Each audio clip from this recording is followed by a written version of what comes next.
so that you guys can buy this and I can use it to settle what I need to settle, because I'm in deep trouble and the bank loan is increasing. And you know what the pastor said? He said, oh, Baba, no, we can't do that. How can we take advantage of your trouble? No. That's we cannot. It will seem as if we are taking advantage of your trouble. You know what? Let me talk to the board. Let's see whether we can borrow you the money. So they had the money. God created an opportunity. The wealth of the wicked was about to come to the righteous, but the righteous became wicked and stupid. So he went to the board, and the board, two of the board members were business. They said, sir, this is not right. The man did not ask for a loan. This is an opportunity to get the land from him. We should actually negotiate for the entire land and pay him this one as first installment and take advantage of this opportunity. These were business people that understood how marketplace works. That's why Jesus Christ said the children of this world are in their own thing wiser than the children of light. But the pastor said no, he used veto power. So they borrowed the man the money, interest free.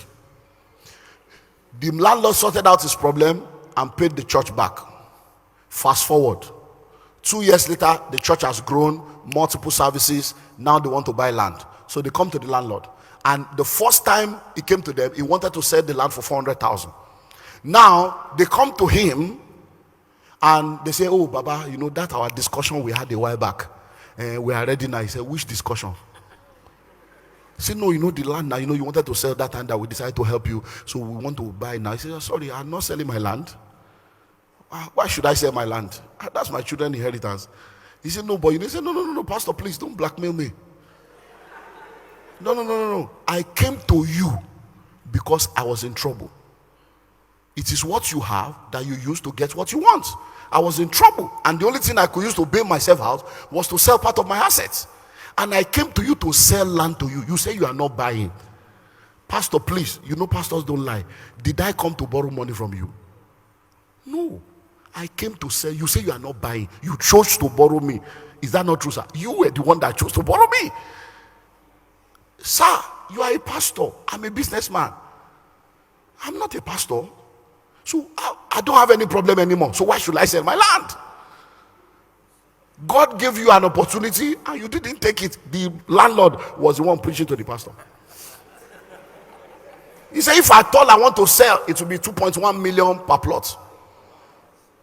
The pastor was sharing the story by himself. He learned in a hard way.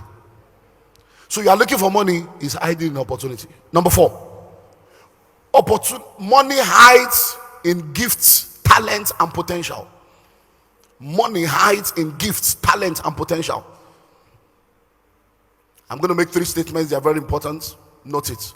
Your gold is tied to your gift. Your treasure is tied to your talent. Your profit is tied to your potential. Your gold is tied to your gift. Your treasure is tied to your talent. Your profit is tied to your potential. Everything that the spider needs to spin a web is inside the spider. Spiders don't go to the market to buy anything. It's in them. Everything you need to be, all that you need to be, is already inside you, only waiting for discovery, development, and deployment. So you are looking for money, it's in your gift. What do footballers sell? What do musicians sell? What do actors sell? What do comedians sell? Gifts. The gift was in them. The day you were born, while they were doing your naming ceremony, the gift was in you. The talent was in you. The potential was in you. Some of you never discovered it until you were 20, until you were 18, until you were 35. There are people that are sitting down here right now that are loaded with gifts and possibilities, but they don't even know. And they are looking for something that is not lost. I like doing this just to help you see. I think I've done that here before, just to help you see how easy it is. Now, my sister, please, let's do a little test. How many kidneys do you have? Kidneys, how many? 2. Are you sure? You have 2. You have seen the 2 before, you just believe. So you believe what you have not seen, and you don't believe the man of God. Okay, now how many kidneys do you need to survive? You need 1. So if you need 1 kidney to survive, what's the second one doing there? Spare parts. Okay, how much is kidney on the organ market? Now, so you see now, so you are moving around with a spare kidney. So you are loaded with money, yet you are looking for 10 Ghana cedis. So every one of you, as you are moving around, is money moving. Now, am I saying you should go and sell your kidney? No. But there is a gift in you. There is a talent in you. There is a potential in you. There is something in you that you can use to release the money you are looking for. But because many of us don't know it, you are looking for money. Money is inside you. It's your gift. Many of you can cook. Everybody says, oh, your food is very sweet. And yet, instead of selling food, when you ask them, why have you not started a restaurant? And I don't have money to rent a shop. Shop. In what way does shop equal to cooking? Don't you have kitchen where you are already cooking? The ones you were cooking that they say is sweet, did you cook it in a shop? Listen to me. Our mind has been so messed up that we only think of what we don't have instead of thinking of how to use what we have. Do you know? Now, let me just give you two examples. I was talking about the mind. Now, repeat after me. I'm a billionaire. Now, how much did it cost you to say that? Nothing. So why are you not saying it? No, think of it. You keep saying negative. I don't have money. Why do you keep saying negative things? To say negative, free. To say positive, free. But if you say negative, it will affect your destiny. So what is your problem that you can't say good thing about yourself? People are not saying it. You too cannot say it. What will it cost you to wake up and say, oh boy, you are too much? Man, you are awesome. You are powerful. This world is waiting for you. You are rich, you are powerful. You are going to pay tithes in millions. You are going to build up. What will it stop you? It doesn't change anything. Even if people say you are lying, even if they say you are talking rubbish, it is your mouth. It's your words. It's free of charge. Hello? Now, think of you being rich. Think it. See it now. That you are rich. You are prosperous. You have houses. You have private jets. Think it. How much did it cost you to do that? So if it doesn't cost you to think positive, why are you thinking wrong? Why do you keep thinking you are a failure? Why do you keep thinking you are nobody? It's not costing you any money to think positive. So most of the things we are saying is money problem. It's not money problem. It's a mental problem. It's not money problem. You can think your way out of poverty. You can think your way out of anything. Why? Because in your mind there are three windows. The memory opens up to the past. The imagination opens up to the future. The contemplation discovers today. So with your memory, you replay the past. With your contemplation, you decide and discuss today. With your imagination, you pre-play the future.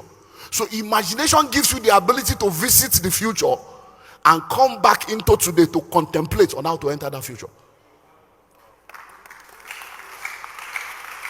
Hello?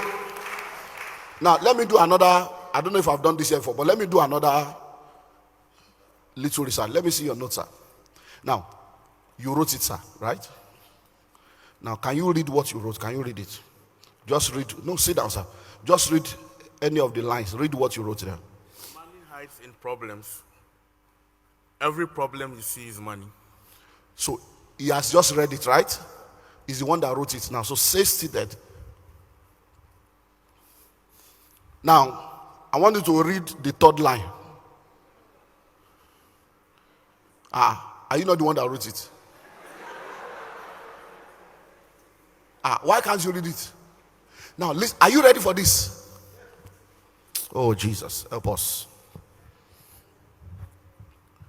He wrote it with his hands.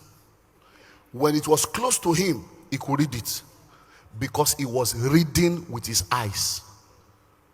But when I took it far away, he could no more read it. Why? Because it has gone beyond his eyesight. Hello? Now, let's do something else. Sir, I want you to go to your bedroom now. Go in. You see now. Imagine, see your bedroom now. You can see your bedroom now, right? You see your bed. You see your curtain. You see everything. Now, Question: how come he can see his bedroom that is miles away, but he cannot see a book that is close to him? Because when he was looking at the book, he was using his eyes. When he was looking at his bedroom, he was looking with his mind. So the problem with many of us is we claim to be spiritual, yet we live in the natural. So when you see people that understand, they close their eyes and they are seeing. And when they see it, the mind does not know the difference. You see, what he saw now, which is his room, is a reality to the mind. Are you ready now? Because, are you ready? To him, is already a reality. He knows that there is a room that belongs to him, and he could see it. But guess what? The mind that he used to see that room does not know the difference between whether that room is existing or is a picture. The mind doesn't know the difference. So even though he's in one room and struggling in a room, he can use his mind, pick up a picture of a mansion and begin to see himself in that mansion. The mind does not know the difference. The mind will conclude that he has already seen that and he's already living there, and every faculty in him will begin to work towards that.